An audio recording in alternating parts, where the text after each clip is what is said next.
Hemos venido siguiendo la historia del profeta Elías, si ustedes recuerdan, durante estos últimos programas, uno de los profetas más eminentes que tenemos allí en el Antiguo Testamento, y hemos dicho que Elías era un hombre que sabía dónde estaba ubicado, cosa tan importante, ¿verdad? Saber dónde estoy, quién soy, ¿verdad? Él dice, yo estoy en la presencia de Dios. Y las palabras que él decía, que a lo mejor al comienzo se consideraron como una cosa absurda, en realidad venían con la autoridad de Dios y cada una de ellas se cumplieron porque él era un enviado de Dios con un mensaje para la nación. Y hoy quisiera invitarle a avanzar un poco más sobre la vida o sobre el legado de este hombre de Dios que es el profeta Elías. Me hubiese gustado que diésemos lectura a todo el capítulo 18 del primer libro de Reyes, pero si se fijan son 46 versículos y quizás sea muy extenso como lectura en este momento. Espero que sí lo puedan leer en algún momento ahí a solas y por ahora tomaré solo algunas partes, algunas porciones de este capítulo para que podamos entrar en materia. Comienzo allí con el verso 1, estoy en Primero de Reyes, capítulo 18.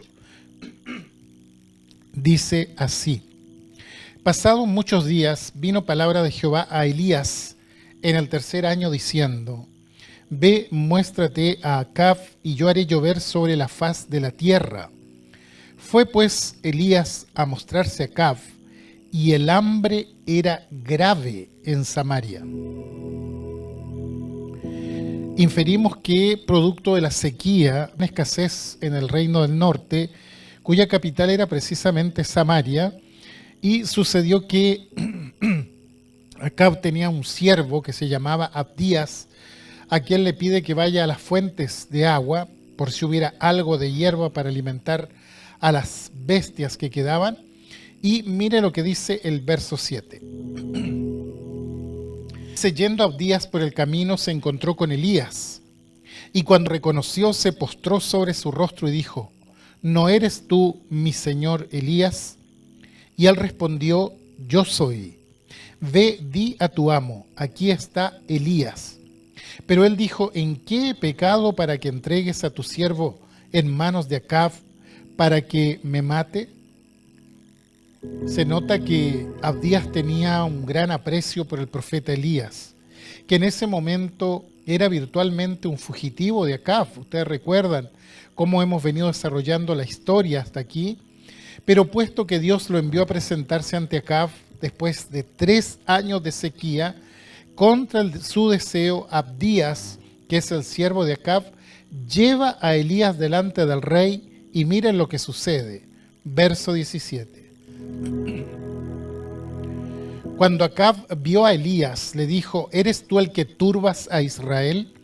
Y él respondió: Yo no he turbado a Israel, sino tú y la casa de tu padre, dejando los mandamientos de Jehová y siguiendo a los Baales. Envía pues ahora y congrégame a todo Israel en el monte Carmelo, y los 450 profetas de Baal y los 400 profetas de Acera que comen de la mesa de Jezabel. Entonces Acab convocó a todos los hijos de Israel y reunió a los profetas en el monte Carmelo. Y acercándose Elías a todo el pueblo dijo: ¿Hasta cuándo claudicaréis vosotros entre dos pensamientos? Si Jehová es Dios, seguidle, y si Baal, id en pos de él. Y el pueblo no respondió palabra. Elías desafía a los profetas de Baal, a los profetas de Acera, a poner a prueba a su Dios, a construir un altar y pedir una señal de fuego sobre ese altar. Continuemos con el verso 26. Dice: y ellos, refiriéndose a los profetas de Baal, tomaron el buey que les fue dado y lo prepararon e invocaron el nombre de Baal desde la mañana hasta el mediodía, diciendo: Baal, respóndenos. Pero no había voz ni quien respondiese. Entre tanto ellos andaban saltando cerca del altar que habían hecho. Verso 29. Pasó el mediodía y ellos siguieron gritando frenéticamente hasta la hora de ofrecerse el sacrificio, pero no hubo ninguna voz, ni quien respondiese, ni escuchase. Entonces dijo Elías a todo el pueblo: acercaos a mí. Y todo el pueblo se le acercó. Él arregló el altar de Jehová que estaba arruinado, y tomando Elías 12 piedras, conforme al número de las tribus de los hijos de Jacob, al cual había sido dada palabra de Jehová diciendo: Israel será tu nombre, edificó con las piedras un altar en el nombre de Jehová. Después hizo una zanja alrededor del altar en que cupieran 2 medidas de grano. Preparó luego la leña y cortó el buey en pedazos y lo puso sobre la leña y dijo: llenad 4 cántaros de agua y derramadla sobre el holocausto y sobre la leña. Y dijo: hacedlo otra vez, y otra vez lo hicieron. Dijo aún: hacedlo la tercera vez, y lo hicieron la tercera vez, de manera que el agua corría alrededor del altar y también se había llenado de agua la zanja. Cuando llegó la hora de ofrecerse el holocausto, se acercó el profeta Elías y dijo: Jehová, Dios de Abraham, de Isaac y de Jacob, sea hoy manifiesto que tú eres Dios en Israel, y que yo soy tu siervo, y que por mandato tuyo he hecho todas estas cosas. Respóndeme, Jehová, respóndeme, para que conozca este pueblo que tú, oh Jehová, eres el Dios, y que tú vuelves a ti el corazón de ellos. Entonces cayó fuego de Jehová y consumió el holocausto, la leña, las piedras y el polvo, y aún lamió el agua que estaba en la zanja. Viéndolo todo el pueblo se postraron y dijeron: Jehová es el Dios, Jehová es el Dios. Entonces Elías le dijo: prended a los profetas de Baal para que no escape ninguno. Y ellos los prendieron y los llevó Elías al arroyo de Cisón, y allí los degolló.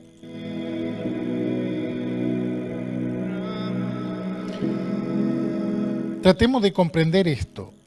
Después que Elías ora pidiendo lluvia, al seguir la lectura, notamos que después de esta sequía, Elías ora, ¿para qué? Para que haya lluvia nuevamente, y Dios le responde afirmativamente. Creo que es necesario, como les decía anteriormente, leer todo el capítulo para entender de mejor manera el sentido de esta historia.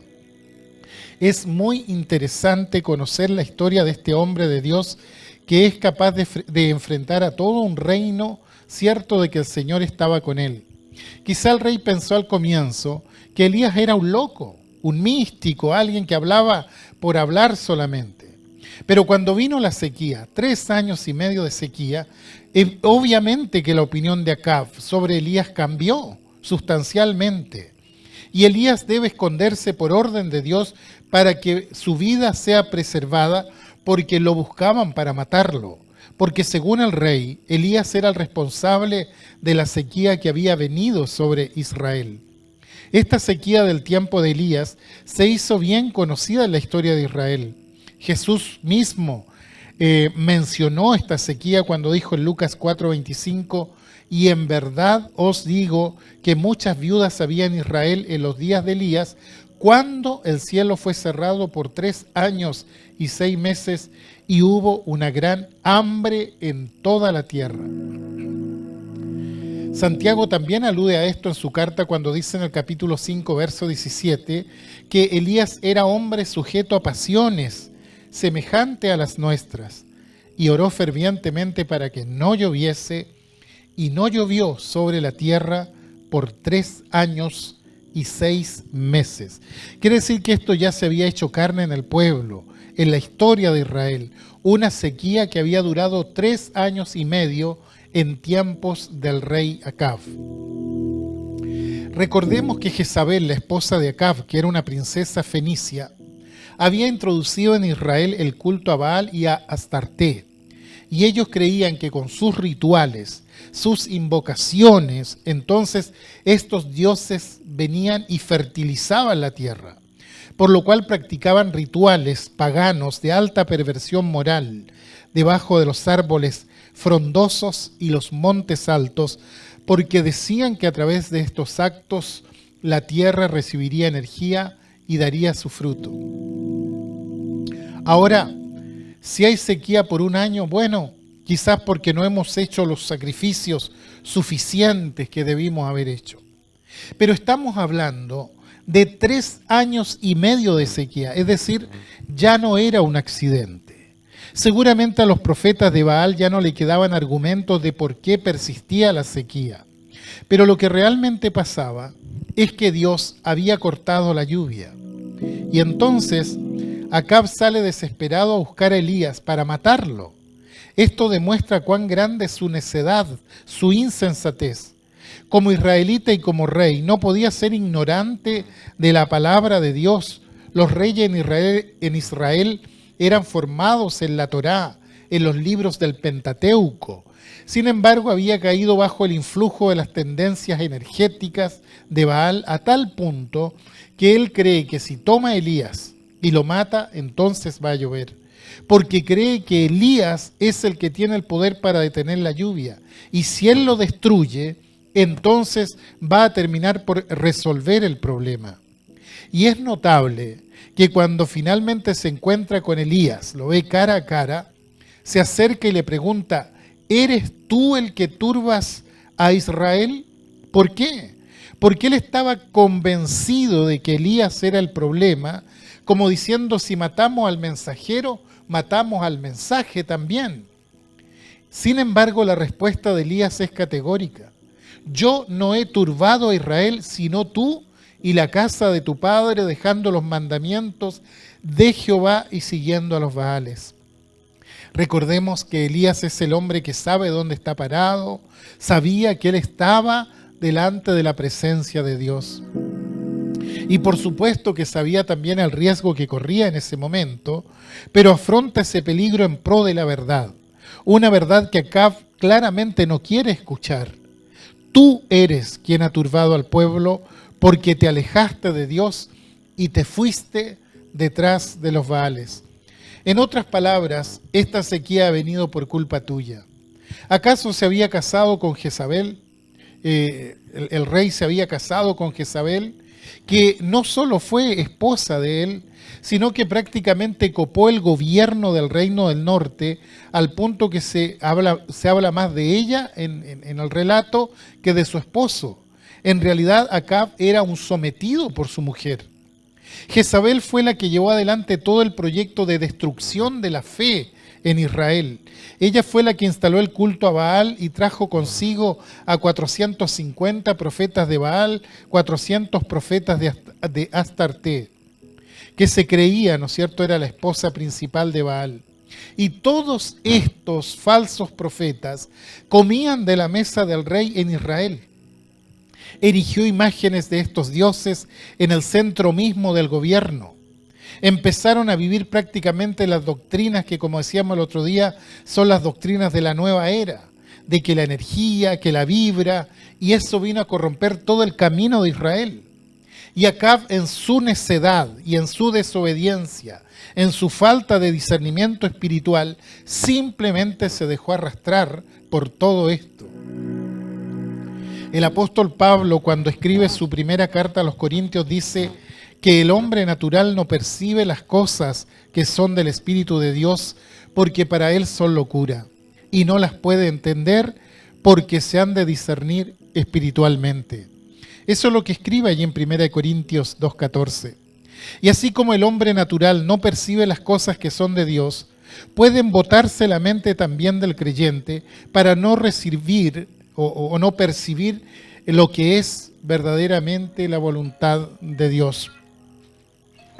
Ahora Elías estaba decidido a hacer algo que conmueva profundamente al pueblo y que le muestre el poder de Dios, y los lleva entonces al Monte Carmelo. El Monte Carmelo quedaba en la costa de Israel hacia el mar Mediterráneo. En el mapa usted puede ver como algo que sobresale de la orilla del borde, allí en el mar Mediterráneo. Era el final de una cadena montañosa de unos 20 kilómetros, no muy alta, 500, 600 metros de altura, pero termina en ese tremendo peñón que da justamente hacia el mar, que se le conocía como el Jardín de la Fruta, porque era un lugar extremadamente fértil. Es interesante que el Monte Carmelo aparece varias veces en la Biblia para ilustrar o la prosperidad o el juicio de Dios sobre Israel. En Isaías 35:2 dice: florecerá profusamente y también se alegrará y cantará con júbilo. La gloria del Líbano le será dada, la hermosura del Carmelo y de Sarón. Quiere decir que este Monte Carmelo era el lugar donde los israelitas habían visto la naturaleza con toda su fuerza y todo su poder dando fruto, fructificando. Por eso se le llamaba el Jardín de la Fruta. Pero también se menciona el Carmelo en tiempos de juicio. El mismo profeta Isaías, allí en el capítulo 33, verso 9, dice: se enlutó, enfermó la tierra. El Líbano se avergonzó y fue cortado. Sarón se ha vuelto como desierto, y Basán y el Carmelo fueron sacudidos. Quiere decir que el Monte Carmelo en alguna medida era el testimonio de la bendición o la maldición de Dios. Si estaba verde es porque Dios estaba bendiciendo, de lo contrario implicaba juicio. Ahora los profetas de Baal buscaban los montes para sus rituales. No es de extrañar entonces que hayan puesto un altar allí en el Monte Carmelo. Es del todo probable porque en un monte frondoso, como lo es el Monte Carmelo, ellos decían que se liberaba la energía de la fertilidad. Entonces, ¿qué hace Elías? Los convoca a duelo.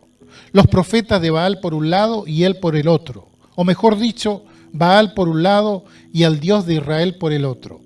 Y él dice: bueno, congreguen a todos en el Monte Carmelo, que no falte nadie, abandonen las aldeas y congréguense en este lugar, y que vengan los 450 profetas de Baal, los de Astarté, que vengan todos. Y allí estaban todos, los profetas falsos, muchos en número, y Elías estaba prácticamente solo. Todos los representantes paganos estaban allí y todo el pueblo estaba mirando, y Elías lo recibe como anfitrión, representando a Dios en ese momento. Y el reto de Elías es este: ¿hasta cuándo claudicarán entre dos pensamientos? Si Jehová es Dios, vamos para ese lado. Y si es Baal, sigámosle, pero no podemos estar en medio. En otras palabras, él llama al pueblo a salir de esa confusión. Ahora, si se fijan, después que Elías dice esto, el pueblo permaneció callado. Dice: y el pueblo no respondió palabra. Se quedaron mudos frente a lo que sucedía. Elías no intenta convencer a los profetas de Baal. Ellos ya estaban condenados prácticamente. Tampoco pretende convencer a Acab o a Jezabel. Lo que él quiere es que el pueblo se dé cuenta que tiene que volverse al Señor y seguirle. Él sabe perfectamente qué es lo que ya está podrido, lo que no es rescatable. Estos falsos profetas eran rebeldes, contumaces, que ya estaban prácticamente condenados por Dios. Pero acá está el pueblo, y el pueblo se tiene que volver a Dios. Y los convoca a este acto público, que es un acto masivo, donde él va a mostrar el poder de Dios. ¿Por qué? Porque ha llegado el momento de refundar realmente la nación. Porque la nación había perdido el rumbo. Y entonces dice: necesitamos 2 bueyes. Ellos que escojan uno y lo sacrifiquen, lo corten en pedazos y lo pongan sobre la leña, pero nada de fuego debajo. Por mi parte, yo prepararé el otro buey, lo pondré sobre la leña sin ningún fuego debajo, y vamos a pedir a nuestros respectivos dioses que manden el fuego. Y donde arde el holocausto, significa que ese es el Dios verdadero, porque ha respondido al ruego, al clamor, ¿no es cierto? Y como eran más los profetas de Baal, le dice: bueno, empiecen ustedes. Ahora, ¿no habría sido mucho mejor pedir agua en vez de fuego? Si había sequía, sabemos que el fuego es devastador. Pero Elías dice: no, vamos a pedir fuego primeramente. ¿Por qué? Una vez más digo lo que dije la vez anterior sobre Elías, que Elías no es un hombre emocional, no es un hombre visceral, es un hombre que conoce la palabra de Dios, que actúa en correspondencia a la palabra de Dios. Y en Levíticos 9, después que Aarón hace el sacrificio, después de haber instalado el templo portátil o tabernáculo, dice el verso 24, y salió fuego de delante de Jehová y consumió el holocausto con las grosuras sobre el altar, y viéndolo todo el pueblo, alabaron y se postraron sobre sus rostros. Quiere decir que en el primer sacrificio el sacerdote no necesitó encender el fuego, porque el fuego vino directamente del cielo y quemó el holocausto. Y después, muchos años más tarde, cuando se inaugura el templo de Salomón en Jerusalén, pasa exactamente lo mismo. Cuando Salomón terminó de orar, dice que descendió fuego del cielo y consumió el holocausto. Tenemos entonces que en la inauguración del primer templo, el templo portátil, el holocausto es consumido por el fuego de Dios, y en la inauguración del templo de Jerusalén ocurre exactamente lo mismo. Dios muestra su poder quemando el sacrificio. Entonces lo que Elías pretende en este momento, por orden de Dios indudablemente, es que ese principio de fundación para Israel que había tenido con Aarón y con Salomón se vea ahora en este lugar. Por eso decía que lo que él intenta es volver a fundar la nación, porque claramente Israel como nación había perdido el rumbo, por tanto era necesario volver al principio. Y allí en el Carmelo había tres grupos bien marcados de personas. Estaban los seguidores de Baal, los sacerdotes, allí dispuestos a hacer sus rituales, a ver si la naturaleza cobraba energía y mostraba su poder. Y estaba Elías como representante de Dios, y estaba el pueblo que simplemente miraba lo que estaba pasando. Ahora, los sacerdotes de Baal habían inventado estos dioses y ponían sus propios deseos en estos dioses. ¿Y qué era lo que deseaban en ese momento? Por supuesto que viniera fuego del cielo. Y entonces empiezan a hacer su culto y a invocar, pero resulta que pasan las horas y no pasa nada. Y se empieza a revelar delante de la gente quiénes son ellos realmente, que el culto a Baal es un completo fraude. Dice el relato que ellos invocaron a su Dios desde la mañana hasta el mediodía, bastante extenso el servicio, ¿no? Y danzaban frenéticamente cantando a grandes voces. Y en un momento Elías les dice en tono de burla, canten más fuerte, quizás Baal está durmiendo, por eso no los escucha. Gritaban ellos, caen en un desborde físico, dice que se sajaban con cuchillo, es decir, tenían un descontrol total, un frenesí furioso, y sin embargo, nada ocurrió. ¿Saben? El ser humano lejos de Dios crea su propia religión y cae en el desequilibrio espiritual y emocional. Yo me imaginaba este evento y pensaba en algunos grupos religiosos del día de hoy, incluso grupos cristianos, entre comillas, que hacen estas cosas. Quizás no se sajan los brazos, pero gritan y danzan frenéticamente y lloran y caen al suelo. Yo no quiero juzgar, pero es como el retrato de lo que hacían estos paganos, porque pensaban que cuanto más gritaban y cuanto más se movían, entonces su Dios se iba a manifestar. Cuando una persona se aleja de Dios, puede caer en estos extremos, en el desborde emocional, en el desequilibrio espiritual. Pablo en la segunda carta que envía a Timoteo, en el capítulo 1, verso 7, dice, porque no nos ha dado Dios espíritu de cobardía, sino de poder, de amor y de ¿qué más? De dominio propio. Quiere decir que donde está el Espíritu de Dios hay dominio propio, hay autocontrol. No se trata de algo irresistible. Ese es el Espíritu de Dios. El Espíritu de Dios nos conduce al poder, amén, ¿no es cierto? Al amor, pero también al dominio propio. Nunca debemos olvidar eso. Pero estos sacerdotes de Baal, si de algo carecían, eran justamente de dominio propio, lo que demuestra la falsedad de su fe, y Elías, aparentemente en soledad, sabe que Dios está con él. Transmitió el mensaje de juicio y sequía, y ahora llega el momento en que debe hablar. Cuando llega el mediodía, nada había ocurrido con Baal, y él dice, ahora me toca a mí. ¿Qué hace? Toma 12 piedras y las coloca en el altar, una por cada tribu de Israel. Ahora esto era bien revolucionario en ese momento, porque ustedes recordarán que la nación de Israel se había dividido en dos. El reino del norte, Israel, y el reino del sur, Judá. 10 tribus en el norte, 2 tribus en el sur. Sin embargo, Elías dice, yo no vengo en nombre de las 10 tribus del norte solamente, sino que también vengo por las 2 tribus del sur. No soy de la división, yo estoy en medio. Para mí Israel no es 2 reinos, es un solo pueblo, y para Dios también es así. Y puso 12 piedras en representación de Israel en su totalidad, y había desafiado al pueblo diciendo, ¿hasta cuándo ustedes van a claudicar? Si Jehová es Dios, síganle, y si es Baal, entonces vayan en pos de él. Elías prepara el holocausto, hace una canaleta, una zanja alrededor del altar, entonces vierte 4 cántaros de agua.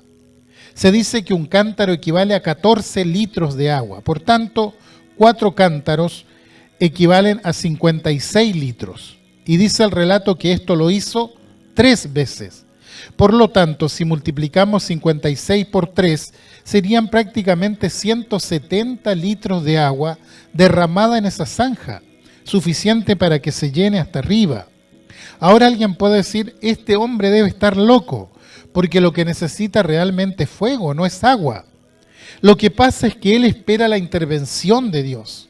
Y aunque el altar tenga agua, él sabe que el fuego de Dios lo va a consumir igual. Cuando está el Espíritu de Dios no hay que poner fuego, hay que poner agua, y aún así se manifiesta. Muchas veces queremos echar fuego a través de cánticos y lo que sea para crear entusiasmo en la asamblea. No es necesario que nosotros encendamos el fuego. El fuego debe ponerlo Dios, no nosotros. Y quiero explicar esto. No estoy diciendo que alguien no pueda gritar un aleluya o quebrantarse delante del Señor. No estoy diciendo que alguien no pueda hablar en lenguas mientras ora. Por favor, no quiero que me malentiendan. Estoy hablando de otra cosa. Me refiero a cuando artificialmente se crea un ambiente de música, de gritos, de luces. Espero haberme explicado. Tenemos una gran lección acá. Elías buscaba fuego, pero echó agua. Porque si es Dios, el agua no le va a hacer nada. Entonces oró al Señor y el fuego descendió sobre el sacrificio. Pregunto, ¿dónde estaba Dios? ¿Estaba en el lugar de los gritos, de los saltos, de las rasgaduras? ¿O estaba con el hombre de fe honesto que se presenta delante de Dios y busca su dirección? Todos sabemos la respuesta, ¿no? Y allí estaba la masa de gente, el pueblo, los indecisos, aquellos que no tenían claro a cuál Dios había que servir realmente. Y fíjense que los indecisos tienen una triste historia en la palabra de Dios. En cierta ocasión, Josué también reunió al pueblo ya a punto de entrar a la tierra prometida y les dice, es necesario decidirse. Si les parece mal servir a Dios, entonces escojan ustedes a quién van a servir. Pero uno debe tener una definición en cuanto a su fe. Una persona no puede creer en todo, como tampoco no puede creer en nada, sino que tiene que tener una fe determinada, una decisión en cuanto a esta temática. En Santiago 1:8 dice que el hombre de doble ánimo es inconstante en todos sus caminos, es decir, es indeciso. No se puede tener doble ánimo, no se puede sentir con 2 corazones, no se puede tener una vida bifurcada. Pero este pueblo que observaba era así. Tenía una fe fluctuante. La palabra de Dios nos exhorta a no ser niños fluctuantes, llevados por cualquier viento de doctrina. Debemos tener cuidado con esto. Uno tiene que saber dónde está parado, como Elías. Elías sabía dónde estaba parado, y cuando el pueblo ve que el fuego del cielo consume el altar levantado por Elías, se postró y dice: Jehová es Dios, Jehová es Dios. ¿Y quién podría dudarlo en un momento como ese? Y uno puede decir acá, bueno, acá se acaba todo, pero no. Muchos dicen creer al momento del milagro, pero después se les olvida, desgraciadamente. Así es la naturaleza humana. Allí había un grupo de gente claudicante. Quedó demostrado que Dios no estaba con los indecisos, ni con los inconstantes, ni con los fluctuantes. Dios estaba con aquel hombre que sabía en quién había creído, a quién le había creído, entonces le da su respaldo en todo lo que hacía. Saben, una persona de fe siempre será minoría, nunca será mayoría, porque una persona de fe no busca ser mayoría. Los que buscan mayoría son otros. Son los políticos, los artistas, no la gente de fe. Dios no está con las mayorías. Dios está con la gente fiel. La mayoría que estaba allí fue confrontada por Dios a través de un hombre, porque Dios no busca mayorías. Dios busca fidelidad. Y aquí tenemos un hombre realmente fiel. Y claro, siempre va a haber una masa de indecisos y Dios nunca podrá usar a un indeciso. Porque no puede moverse en la inconstancia, no puede moverse en alguien que no tiene fuego en su corazón. Y para que el fuego de Dios se manifieste en la vida, uno tiene que ser constante en su fe y en su fidelidad al Señor. Y cuando somos constantes en nuestra fe y en nuestra fidelidad, eso se va a reflejar en nuestras vidas. Es allí cuando viene el fuego de Dios para encender el corazón. Elías tenía el fuego de Dios encendido en su corazón y ese fuego, esa pasión, lo llevó a enfrentar a todo un reino, a no sentirse minoría, porque dijo, estando con Dios, siempre voy a ser mayoría, y eso fue exactamente lo que pasó. Un hombre solo que conmovió a todo un pueblo, mostrando in situ el poder de Dios. Hoy por hoy, lo que se buscan son multitudes. La sociedad nuestra cree en las multitudes, cree en la masa, pero Dios no, fíjese. Dios cree en los hombres y en las mujeres fieles que se entregan a Él y que viven delante de su presencia. Dejemos que el fuego de Dios trabaje en nuestras vidas siendo fieles al Señor, que nuestras vidas muestren el poder de Dios en todo lo que hacemos y decimos, y eso es lo que Dios quiere de cada uno de nosotros. Sé que muchos se han vuelto. Sé que muchos han dejado su vida de comunión con Dios y se han vuelto al mundo. Otros siguen claudicando. Se han ido para cualquier lado. Pero también sé que hay una minoría de personas fieles y que cada uno de nosotros en realidad pueda decir, yo quiero pertenecer a esa minoría, a esa gran minoría de Dios, que en definitiva será la que terminará conmoviendo a toda la sociedad para gloria de Dios.